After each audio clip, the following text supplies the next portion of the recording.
So consider this. Satya Sai Baba has these miracles attributed to him by literally thousands upon thousands of living eyewitnesses. He is not the David Koresh of Hinduism. His devotees threw a birthday party for him a few years ago, and 1 million people showed up. There are millions of people who believe he is a living God. Now, so consider, as though for the first time, the foundational claim of Christianity. The claim is that miracle stories of a sort that surround a person like Satya Sai Baba today, and which are compelling to no one apart from his devotees, suddenly become especially credible if you place them in the pre-scientific religious context of the first century Roman Empire, decades after their supposed occurrence. So Satya Sai Baba's miracles don't even merit an hour on the Discovery Channel. And yet, place these miracles in an ancient text, and half the people on this earth think it a legitimate project to organize their lives around them. Does anyone else see a problem with that? All right, so let's leave aside questions of religion's truth. The second way of arguing in defense of God is to say that religion is useful, and so useful that it may be necessary. And the most common way of arguing for its usefulness is to say that it makes people moral, it consoles them, it gives their lives meaning. There are several problems with this line of argument. The first is, as a defense of God's existence, it is a total non sequitur. I mean, the usefulness of religion does not give you the slightest reason to believe that God actually exists. Every religion could function like a placebo. It could be totally barren of real content and yet extremely useful in certain circumstances. Let's say that the cosmologists and the physicists came forward and said, sorry for the misunderstanding. It turns out there is a God, and he does have a plan for you. Let's say that happened. The fact that this idea would be consoling wouldn't provide an additional reason to believe it. I mean, if we have conquered any ground at all in the career of our rationality, it's on this distinction that there is a world of difference between wanting to believe something and having good reasons for believing it. And this is why we have phrases like wishful thinking and experimenter bias. This is why scientists do double-blind controlled studies whenever they can and submit their data for peer review.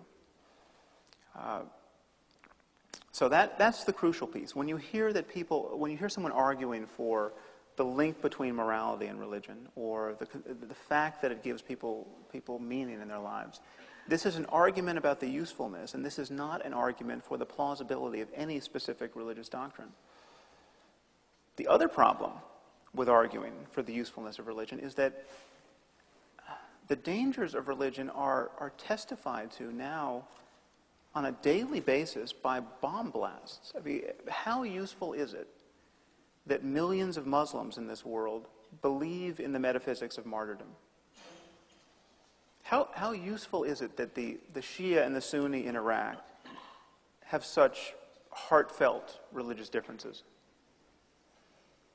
How useful is it that so many Jewish settlers think that the creator of the universe promised them a patch of desert on the Mediterranean? How useful has Christianity's anxiety about sex been these last 70 generations?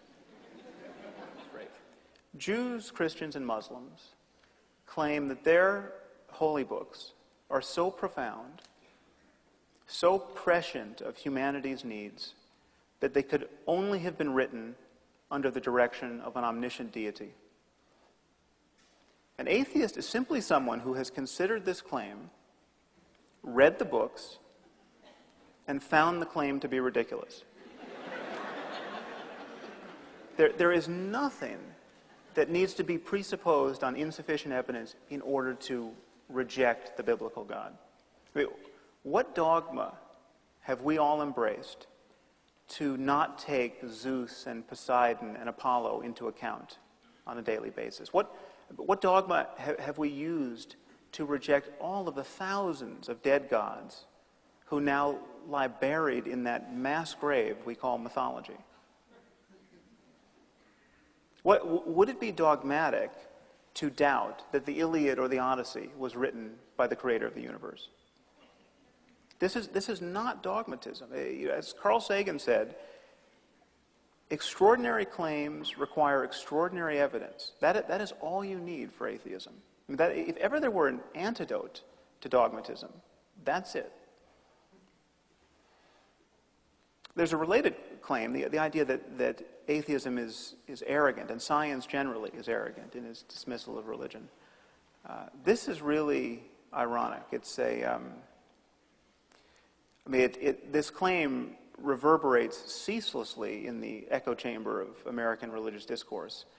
But it is a profound irony to see religious people praising themselves for their humility while essentially making claims about cosmology and physics and astronomy and geology and biology and paleontology and just dozens of specific sciences that no scientist could make.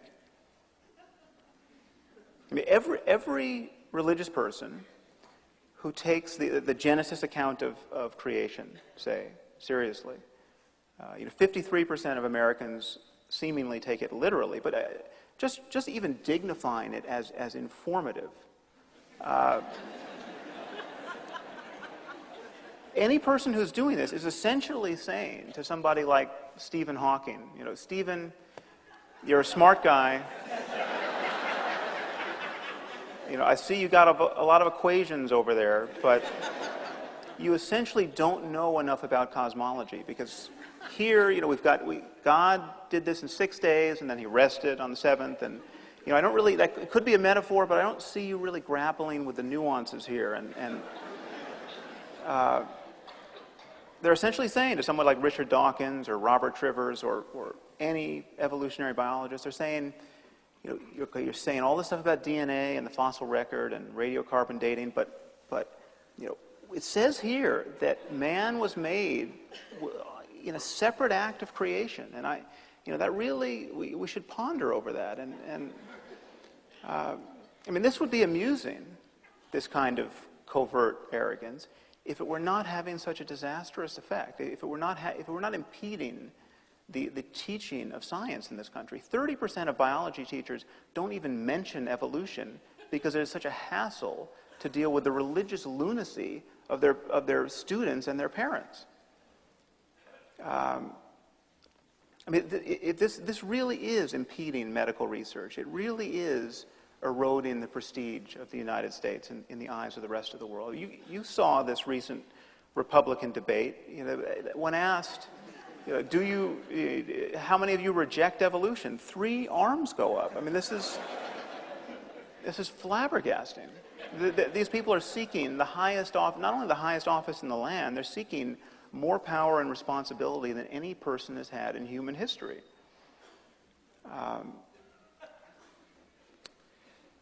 So to wrap up, let me just say that none of what I've just said should be construed as a denial of the importance of ethics in our lives, or even the importance of spiritual experience. You can be someone who's deeply committed to transforming your moment-to-moment perception of the world and use techniques like meditation and fasting, and you can go into a cave for a year and be a mystic if you want to. None of that requires presupposing anything on insufficient evidence, and none of that requires that we lie to ourselves or to our children about our state of knowledge about the world. And the problem I have with religion, both at every point on the spectrum, from moderate to extreme, is that it stands as a permanent denial of the possibility of developing a truly rational, modern, open-ended discussion about the nature of our subjectivity, about the possibility of ethics and spirituality truly in conformity with our rationality as it exists now. Every religious person, every person who's committed to still being a Christian or a Jew or a Buddhist is essentially giving tacit endorsement to the religious divisions in our world and essentially saying that we need some measure of mythology, we need some measure of fairy tale, we need to pretend on some occasions that we know things we do not know. And it's simply untrue. So I think that's probably enough to get us started. Thank you. I'm going to go up there on the podium. Can you do that?